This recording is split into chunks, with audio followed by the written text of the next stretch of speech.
Hello friends, in this video we are going to learn how to change the layout of this comment section. So let's start the tutorial.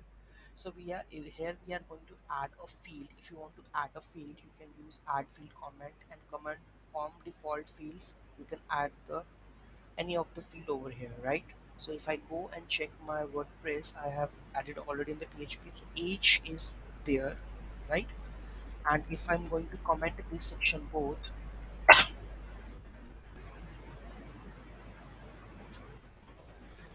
and go and reload, sorry, this tab, this text area is above and the name and email is there. So if I want to move this comment part in the below this, so what we have to do, need to open this code, and after I reload this, name, email and comment section.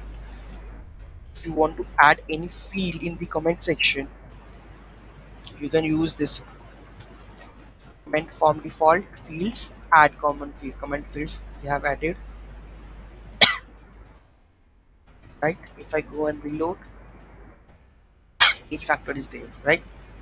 Any field we want to add, you can add website, email address, website, anything that you want to add, you can add it over here, right? So this is how you can add or rearrange the layout accordingly, right? So thank you so much for watching this video. Have a great day.